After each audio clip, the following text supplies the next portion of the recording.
Et nous sommes de retour au plateau pour la suite de cette émission. Nous abordons notre troisième sujet.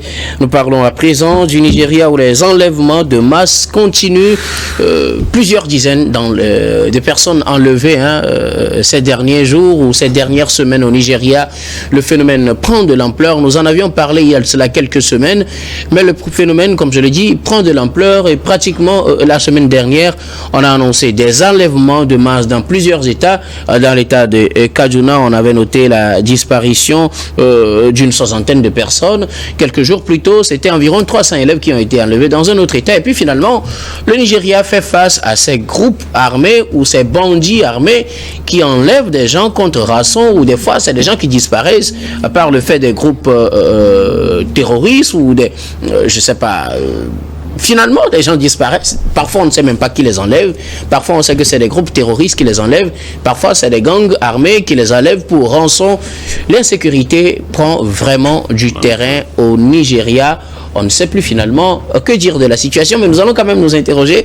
Et je commence par vous, Robert Kossigan, à côté. Je pense que ça fait pratiquement 2 ans, 2 ans ou 3 ans, jour pour jour, il y a eu cet enlèvement des filles de Chibok, je pense. Oui. Ouais. Et que, beaucoup plus. Beaucoup plus. Un peu plus. Ou plus. Mais il n'y a pas longtemps, il y a eu cet enlèvement des filles de Chibok et voilà, je pense aujourd'hui, ou hier, il y a eu encore 250. Or, auparavant, dimanche, il y a eu 60 enlèvements de filles. Dans l'état de Kaduna. Voilà, dans l'état de Kaduna, au nord du Nigeria. C'est déplorable. Je pense que le combat contre le terrorisme a été le slogan de campagne de l'ex-président Buhari, mais il n'a pas trouvé les ressources nécessaires pour venir à bout de ces terroristes-là. Mais en dehors de ces terroristes, il y a aussi des groupes, des gangs qui sont spécialisés dans l'enlèvement des personnes qui après demandent des rançons. Pour cette fois-ci, il y a l'État du Nigeria qui dit haut et fort, qui clame haut et fort qu'il ne va pas payer de rançon. Mais je pense que l'insécurité est grandissante. L'insécurité est grandissante et l'État du Nigeria ne maîtrise pas alors les tenants et les aboutissants de ceux qui alors déciment des vies dans le nord du Nigeria et même dans la capitale Abuja. Il y a de ces enlèvements. Partout au Nigeria, il y a des enlèvements. Mais vers le nord, je pense que ça devient inquiétant puisque c'est recrudescent. Et puis, on ne sait plus qui et comment les forces de l'ordre n'arrivent pas alors à détecter ou à mettre la main sur ceux qui font de ce genre de choses. Aujourd'hui, on n'a pas pu retrouver toutes les filles de Chibok. Je pense que sur les 300 disparus, il n'y en a qu'une cinquantaine qui a été retrouvée entre-temps. Mais après, voilà. Et donc, je ne vois pas comment, si parmi les 300, on a retrouvé que 50 ou moins de 100. Une cinquantaine s'était enfuie, il y a 100 et quelques qui ont été libérés. Voilà. Mais il y a encore pratiquement la moitié dans les forêts. Donc personne ne... Tout récemment, on en a libéré, je pense, 8. Voilà. De temps, on en retrouve quelques-unes. Mais ça fait 10 ans quand même que cette affaire dure. C'est depuis 2014. Oui, 2014. Bring back our girls. Donc ça fait 10 ans, jour pour jour. Et si aujourd'hui il y a encore eu 300 enlèvements ou 250 enlèvements, moi je dis où est-ce qu'on va les trouver? Est-ce qu'on va retrouver ces filles qui feront encore des enfants aux terroristes qui vont revenir avec les petits bébés autour des bras et puis on va les retrouver contre les libérer peut-être après des années? Comment Tinubu et son armée vont se prendre pour que ces genres de choses cessent et que les gens puissent aller à l'école. Ce qui m'intrigue aussi, parfois on nous dit que ces terroristes... La plupart c'est des écoliers qui... et ils disent qu'ils ne veulent pas que les enfants aillent à l'école et ça, ils vont même enlever des enfants qui sont à l'école coranique. Je dis finalement, qu'est-ce que les bandits enturbanés là, qu'est-ce que ces bandits enturbanés cherchent? Parce que voilà, ils ne veulent pas que les enfants aillent à l'école. Ceux qui étudient même le Coran, on les enlève.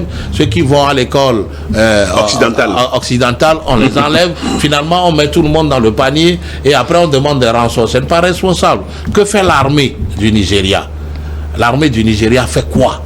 Maintenant, moi j'ai dit, les gens vont prendre Tinubu à contre-pied dans cette affaire parce que voilà, de l'autre côté du Mali, du Niger, il y a le terrorisme et voilà, chez lui il y a aussi du terrorisme. On ne trouve pas alors les voies et moyens par lesquels il faut combattre ces terroristes-là pour que le Nigeria respire. En plus, pourquoi ne pas mettre fin à ces genres de pratiques qui ne font que trop durer au Nigeria? C'est là ma question de fond. Oui, comment mettre fin justement à ces pratiques? C'est la grande interrogation. Alors, pasteur, des enlèvements de masse continuent au Nigeria. Là, on est à plus de 300 ces dernières semaines. Entre-temps, le président Tinubu avait annoncé un renforcement du dispositif sécuritaire. Une soixantaine ces derniers jours enlevés. La semaine dernière, c'était quelques 300 dans l'état de Kaduna et Kiruga ou quelque chose comme ça. Bon, il faut dire que les enlèvements de masse, le Nigeria devient finalement habitué. Oui, le Nigeria est au pied du mur. C'est un géant au pied d'argile. Un géant au pied d'argile. Un pays riche, un grand pays, un vaste pays.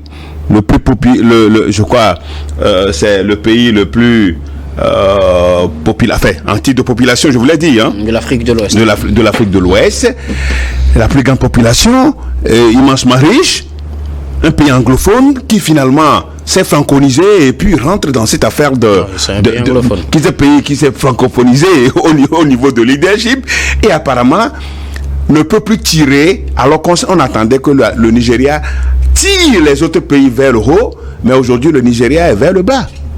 C'est une honte totale. Le Nigeria devient une honte parce qu'on n'arrive pas à assumer la sécurité de ces populations. Les enlèvements sont massifs. Vous avez fait bien de rappeler tout à l'heure cette affaire de Chibok, où il y avait le mouvement Bring Back Our Girls. Finalement aussi n'a pas donné grand-chose. Ça qui n'a pas donné grand-chose. Donc, c'est des populations qui sont victimes au quotidien. Ben donc, tous les dirigeants qui se succèdent, parce que Tinubu n'est que la suite logique de ce qui s'est déjà passé avec ses prédécesseurs qui n'ont pas fait grand-chose, qui ont fait 2 mandats, qui ont fait un mandat, qui ont fait 2 mandats. Donc, Boko Haram aujourd'hui s'impose sur le territoire, côté septentrional. Et le Nigeria n'arrive plus à être ce pays-là dont on peut en vanter, parce que, comme je l'ai dit, ce géant qui pourra tirer les autres pays. Bon, donc aujourd'hui, l'insécurité est grandissante. Mais vous vous rappelez de Tinubu, juste élu, qui a menacé d'agresser le Niger avec les forces d'attente de la CEDEAO. Aujourd'hui, ces forces qui attendent toujours peuvent aller au Nigeria, qui peuvent l'aider comment on l'appelle, dans l'état de Kaduna. Dans l'état de Kaduna. Plus les forces attendent toujours. Encore bien équipés, bien armés. On les attend à cette partie du Nigeria, l'état de Kaduna, c'est ça. Et donc, il n'a qu'à le faire. Son pays aujourd'hui, on le voit quand même qu'il n'arrive pas à répondre à la sécurité des Nigérians. Parce que Boko Haram s'impose et Boko Haram fait de dégâts au quotidien. Bon, donc, alors qu'il a ce défi à relever, il avait brandi la menace d'agression du Niger. Aujourd'hui, qu'est-ce qu'on peut tirer de Tinubu? Apparemment, il n'y a pas grand-chose. Donc, comment y remédier? C'est aussi une question, parce que les prédécesseurs n'ont pas pu trouver de solution. Il est venu, il a fait la campagne. Bon, est-ce qu'il a été même élu? Personne ne saurait réellement le dire, parce qu'il y a eu toujours de contestations. Bon, donc c'est vrai que le tribunal lui a finalement tiré cette affaire et puis il est devenu le président du Nigeria. Nigeria. Alors ce qu'il faut aujourd'hui, c'est de se concentrer, parce qu'il est élu par les Nigérians. Il doit se concentrer sur la situation des Nigérians que de vouloir faire l'affaire de la CEDEAO. La CEDEAO qui est aux abois, qui est maintenant aujourd'hui aujourd'hui garés quelque part avec les États de l'AES qui sont en train de monter, qui font notre fierté,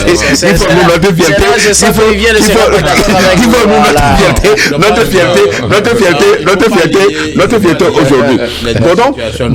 Donc avec le Mali et les autres qui coalisent leurs armées pour pouvoir lutter contre le terrorisme dans l'espace de l'AES. Ben, ce qui n'est pas le cas aujourd'hui, ce qui n'est pas le cas de Tinubu au Nigeria, parce que on ne voit pas la CEDEAO aussi s'impliquer dans cette affaire de Boko Haram, qui prend du temps. Boko Haram, ça fait déjà presque 20, je crois que ça fait 20 ans déjà, Boko Haram. Boko Haram sévit déjà plus de 20 ans. Mais on ne trouve pas de solution. Et donc, le Nigeria ne fait que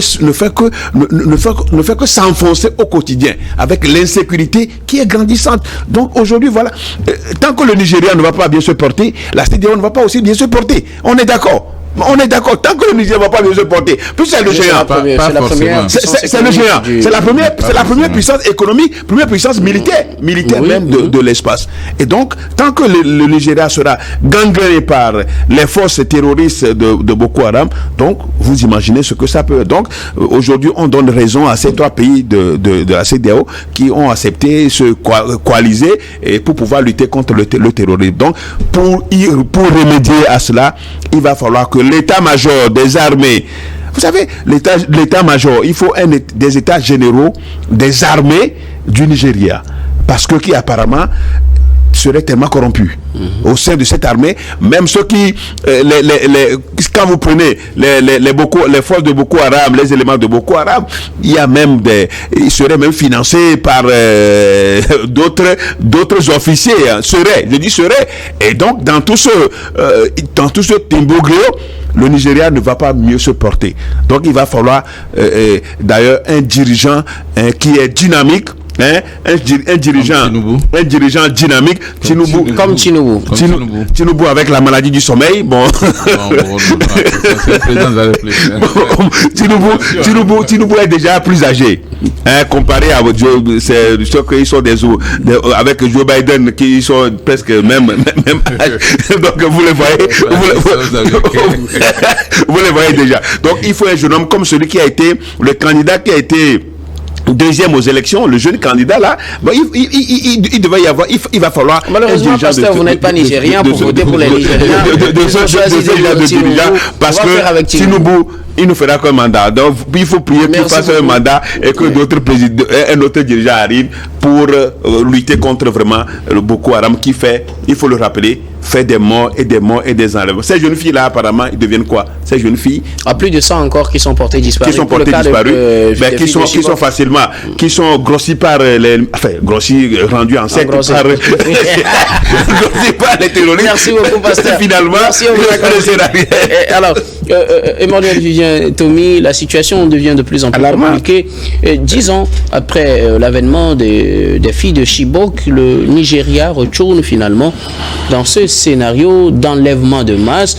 Les filles de Chibok, c'était 200 et quelques, disons pratiquement 300. Mais là, en moins de 2 semaines, on se retrouve avec plus de 300. Et là, on en a encore vécu il y a de cela quelques semaines. Donc, on dirait que la situation s'aggrave. Et pourtant, les jours passent.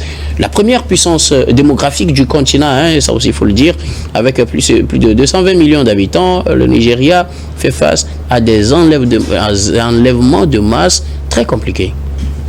C'est un problème sécuritaire qui, effectivement, inquiète, parce que quand on est une petite puissance africaine, il faudrait normalement servir de modèle en matière de sécurité, il faudrait normalement servir de modèle en matière de stabilité et de paix et de quiétude des citoyens. Alors, c'est comme hier, mais en 2014, on a vu effectivement l'enlèvement de ces filles nigérianes avait provoqué des soulèvements un peu partout. Il y a eu une envie de solidarité et tout le monde s'est manifesté jusqu'aux États-Unis, en France, partout en Afrique. Maintenant, si en 2024, c'est-à-dire pratiquement 10 ans après, on se retrouve avec presque les exactement, mêmes... Puisque c'était en avril 2014. Scénario, il y a un problème. Alors, pourquoi le Boko Haram s'attaque surtout aux enfants, aux écoliers, aux élèves. Il faut comprendre que le Boko Haram était un mouvement qui n'existait pas avant, qui a été créé très récemment, ça fait pas encore 20 ans. Et le Boko en français, non, en anglais ça veut dire books, ça veut dire livre. Et le haram en arabe ça veut dire interdit. Et donc littéralement on peut dire c'est l'éducation occidentale en fait qu'on vise. En Aoussa, le Boko Haram ça veut dire tout simplement l'éducation occidentale est interdite. Et donc pour les adeptes du Boko Haram, il s'agit d'éviter que les jeunes et surtout les jeunes filles... Je vous rappelle que Boko Haram a 22 ans, créé en 2002. Oui, bon, ils ont une vingtaine d'années parce que on peut remonter sa création justement à la première attaque, opération, oui. Ou bien si la première opération, quand même eux au niveau de la communication. Bon, revenons à l'essentiel puisque le temps est contre nous. Ouais. Alors, effectivement, ils s'attaquent aux écoles, ils s'attaquent aux enfants et effectivement, Robert disait tout à l'heure, on s'attaque même aux écoles coraniques alors qu'on ne voudrait pas, suivant leur idéologie, que les enfants soient éduqués à la façon occidentale.